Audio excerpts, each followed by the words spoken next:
Assalamualaikum warahmatullahi wabarakatuh. Perkenalkan, nama saya Dinastianingrum dengan NIM 215231292 dari kelas PBS 2H. Di sini saya ingin menceritakan sebuah perjanjian, yakni Perjanjian Giyanti dan Terbelahnya Jawa. Perjanjian Giyanti lahir sebagai sebuah kesepakatan segitiga politik antara Pakubuwono III, Pangeran Mangkubumi, dan VOC pada tanggal 13 Februari 1755. Nama Giyanti sendiri diambil dari lokasi penandatanganan perjanjian, yakni di Desa Janti atau sekarang dikenal dengan Dukuh Kerten, Janti Harjo, Karanganyar, Jawa Tengah. Di masa silam, perjanjian Giyanti ini dibuat dalam rangka meredam api konflik yang telah terjadi berlarut-larut pasca perpindahan Keraton Kartasura ke Surakarta. Api dari peristiwa geger pecinan ternyata belum mati tepat di sumbunya. Pada waktu itu, Mangkubumi II yang membantu Pakubuwono II dalam meredakan api konflik mendapatkan hadiah berupa sebidang tanah. Namun, luas tanah yang diberikan rupanya menimbulkan kecemburuan.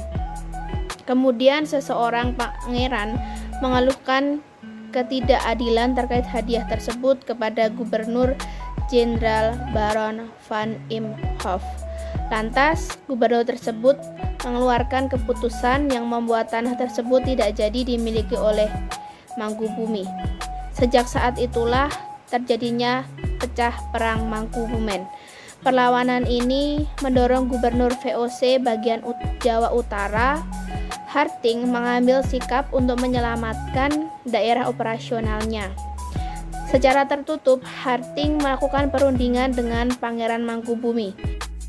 Setelah berkali-kali melakukan perundingan, Harting bersepakat dengan keinginan Pangeran Mangkubumi yang juga hendak menjadi penguasa di tanah Jawa. Tepatnya pada tanggal 23 September 1755, nota kesepahaman antara VOC dan Pangeran Mangkubumi terlaksana. Dan nota tersebut disampaikan kepada Pakubuwono III, sang pengganti Pakubuwono II. Nota tersebut menyatakan bahwa Pangeran Mangkubumi mendapatkan wilayahnya.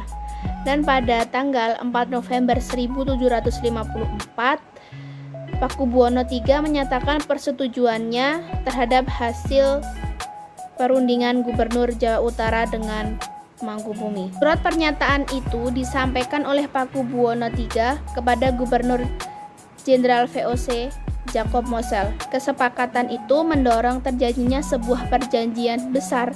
Ketanganan perjanjian Giyanti ini menjadi pangkal dari terbelahnya tanah Jawa menjadi dua bagian atau yang dikenal sebagai istilah Palihan Nagari.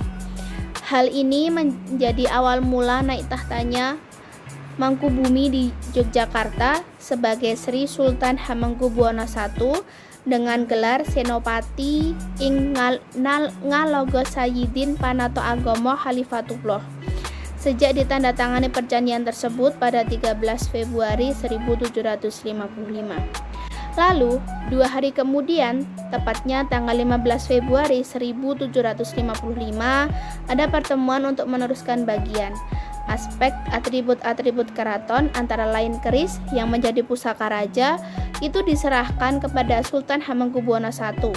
Sementara itu, pasca perjanjian Giyanti, Raden Mas Said atau Pangeran Sambernyowo yang dahulu membantu Pangeran Mangkubumi masih terus melakukan perlawanan. Seperti halnya Mangkubumi, Pangeran Sambernyowo pun yang juga Trah Pakubuwono turut menuntut haknya dalam pergerakannya. Pada Oktober 1755, Pangeran Sambernyowo berhasil mengalahkan satu kelompok VOC. Kemudian pada Februari 1756, ia juga hampir membakar keraton yang baru saja didirikan di Yogyakarta. Setelah perang bertahun-tahun, VOC akhirnya menyudahinya dengan penandatanganan Perjanjian Salatiga 1757. Perjanjian ini membuat tanah Jawa kembali terbelah atau terbagi. Pada perjanjian ini disepakati bahwa Pangeran Sambernyowo mendapat sebagian dari wilayah Kasunanan Surakarta dengan wilayah yang kini dikenal sebagai wilayah Kadipaten Mangkunegaran. Pangeran Sambernyawa pun berjatah tahta dengan gelar Kanjeng Gusti Pangeran Adipati Arya Mangkunegaran Leleana Jayamiseso Senopati ing Alogo Satrio Rogo Mataram ing Nagari Surakarta Hadiningrat. Keterbelahan Jawa ini di kemudian hari belum berhenti, tepatnya pada 1813 di masa Gubernur Jenderal Thomas Stamford Raffles dari Kerajaan Inggris. Kesultanan Ngayogyakarta juga terbelah dengan lahirnya Pakualaman.